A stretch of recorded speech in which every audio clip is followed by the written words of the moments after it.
On a Linux system, you can investigate what is happening. You can find out is there traces of hackers or other things. This is known as forensics or Linux forensics. We can investigate a system, a Linux system, and see what's going on. So you'll see I already booted the machines. You'll see here I started this machine. And they have some introduction which basically telling the same thing. So let's click check. Then with Linux, there are various variants. So you have Ubuntu, Red Hat, Arch, and many others. And they're all Linux, like Linux is the main system, but they have their additional things. So you might have different package managers or configuration files in different places, all kind of variants with Linux.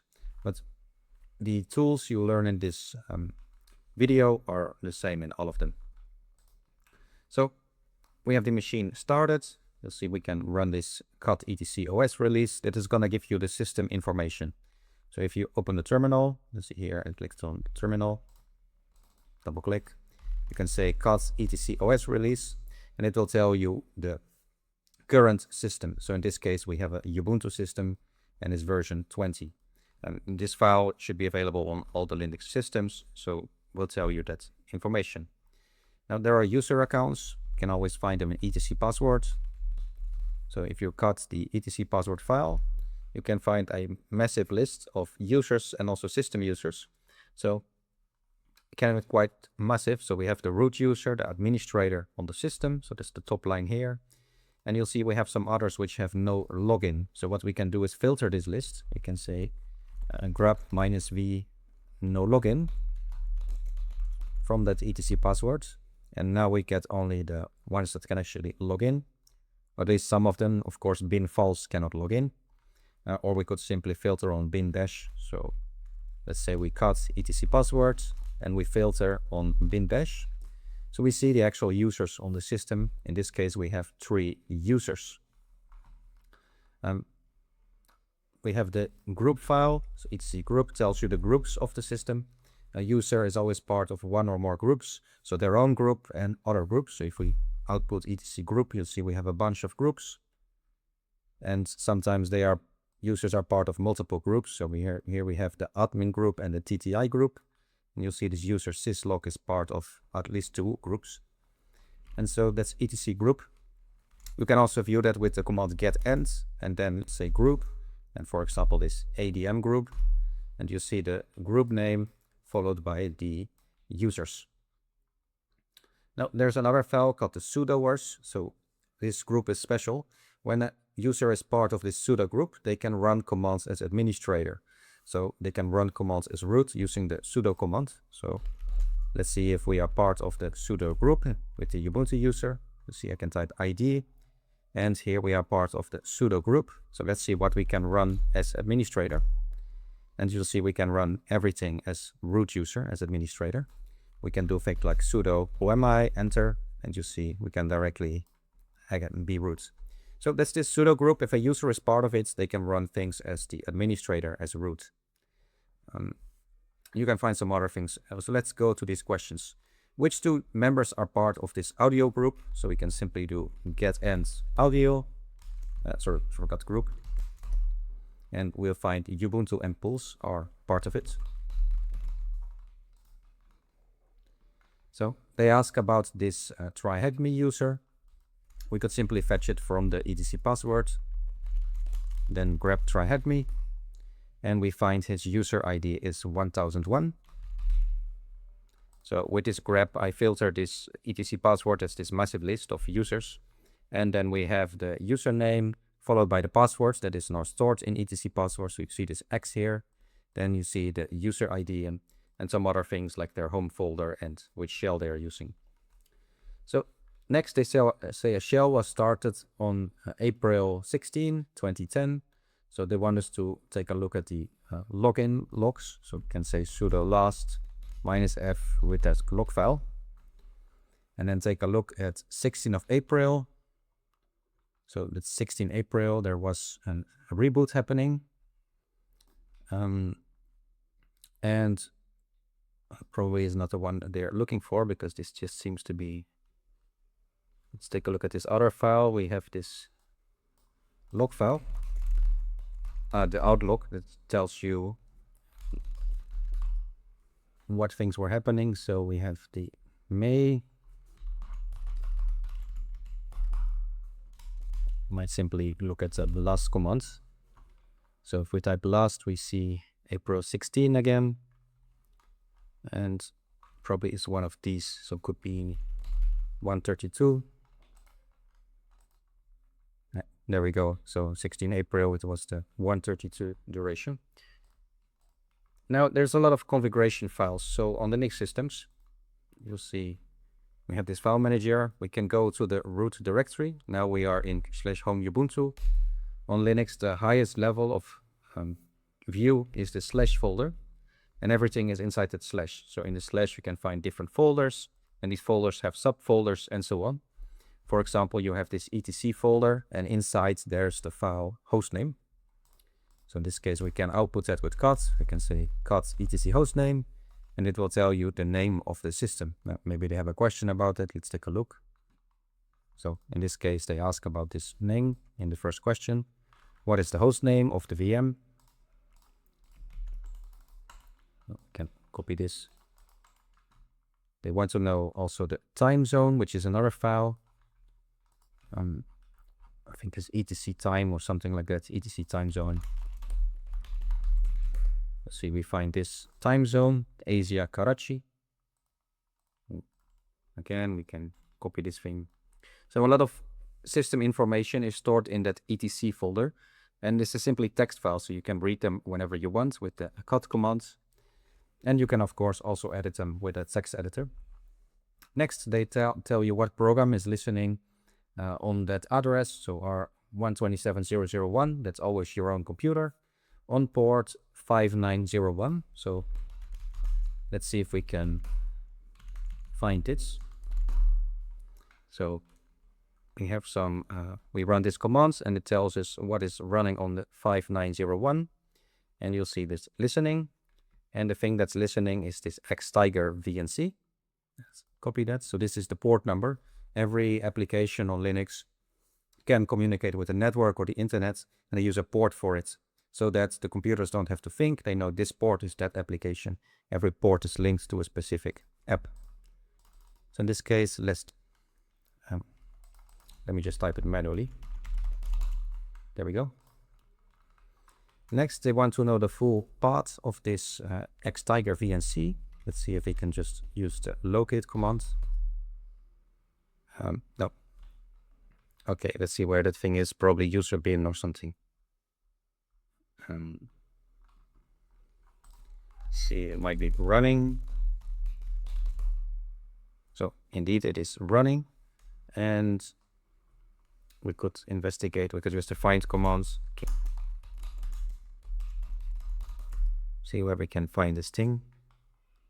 So I think this thing is somewhere /user. So it might take a moment using the find command like this. We could probably use locate or where is. Okay, there we go. We found it in user bin xtiger VNC. User bin xtiger VNC. And we have another button here. Now, once a hacker has access into the computer, they want to maintain access into the system, right? They don't want to keep hacking the same box. Once they have access, they want to keep having access. And most likely they want to become root user administrator, and from there go into other computers in the organization. So one of the ways they can do that is using cron jobs. So cron jobs are like scheduled tasks. Notice the jobs in the cron jobs, and they are defined in various places on Linux systems.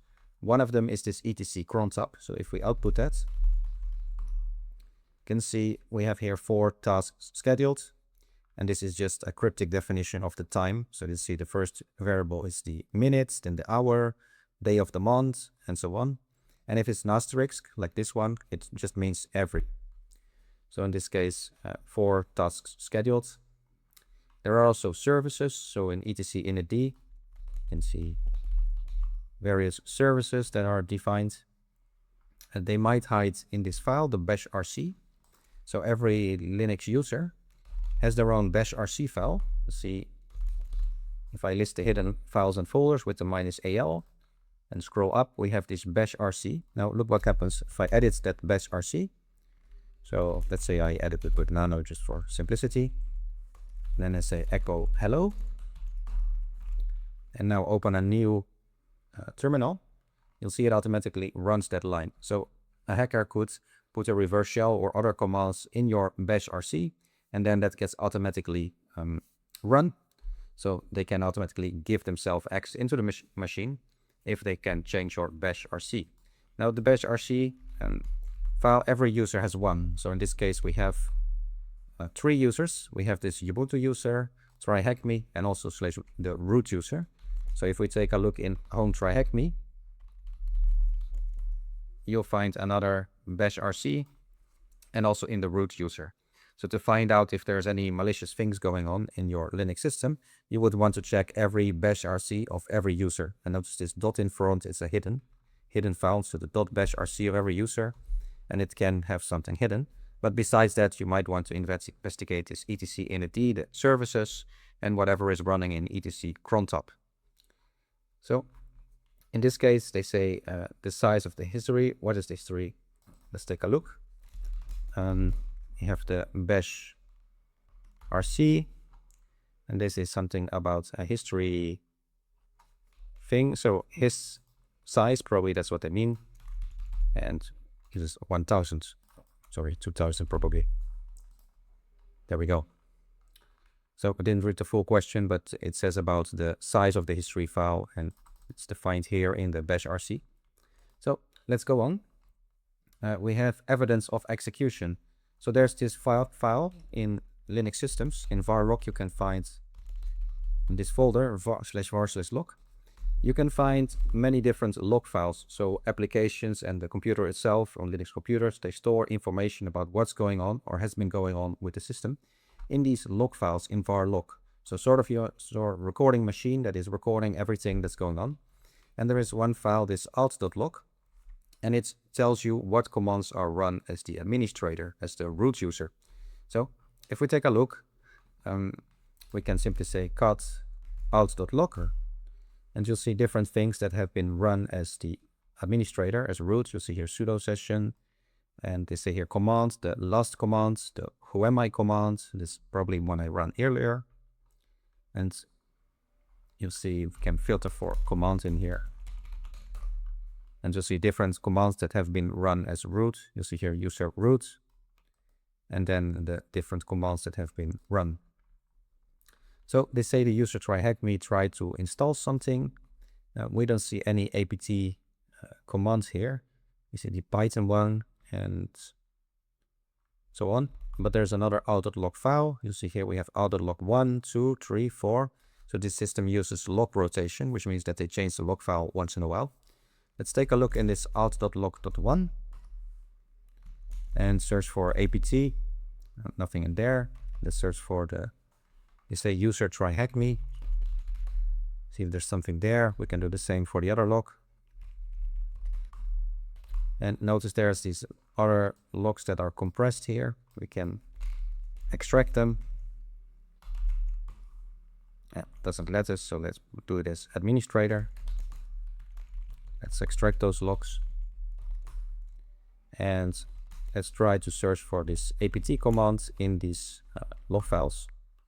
Okay, there's been quite a bunch of them. Now I ask about apt because that's the command on Linux to, well, on Ubuntu systems to install a package. Let's search specifically for apt-get. And you'll see here in out.log3, we find apt-get install nettools. And we also see another one that is the Apache 2 install, apt-get install Apache 2 in home TryHackMe.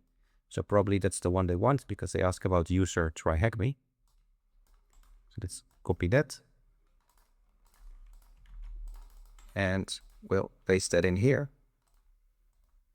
Oh, that went very wrong. Okay, probably sudo apt-get install and Apache 2. The sudo in front because that's what runs it as administrator. Then they asked the current, what was the directory that the nettools was issued. So we have this other install command here, apt-get install nettools, and that happened in home/Ubuntu. paste that in. Next, we'll go into the log file section. So go into some more details. You have different log files. See, if I list a bunch here, you see different log files. So there's the syslog, the output log that we were looking at earlier, and sometimes there's third-party logs, so other things that log. So next they ask us through the machine's current host name, blah, blah, blah. The machine earlier had a different host name, right? So we found a host name before. So if we say etc host name, you'll see that the current host name is Linux4n, and they had a different name before. What was the previous host name of this machine? So notice we have several syslog files. We could extract these .gz ones. Let's say gunzip. Put it for both files, and you'll see now we have 4 syslog files, and we could simply grab hostname from those syslog files. Let's say we start with the third one, and you see various stuff in here. So maybe if we search for etc hostname, oh, sorry, nothing in there. We search hostname itself, you'll see some systemd stuff. So let's say we filter that's systemd hostname, and see various commands. Let's search in the other file. So you'll see hostname changed from none to Linux4n. And again, we see it here. Hostname changed. So hostname changed from none to TryHackMe. So that turns out to be the hostname. Then they show some cheat sheets. Now, if you want to practice more with Linux, you can also check practicelinux.com in the link below and try with different labs working with improving your Linux skills. So that sums up this lab.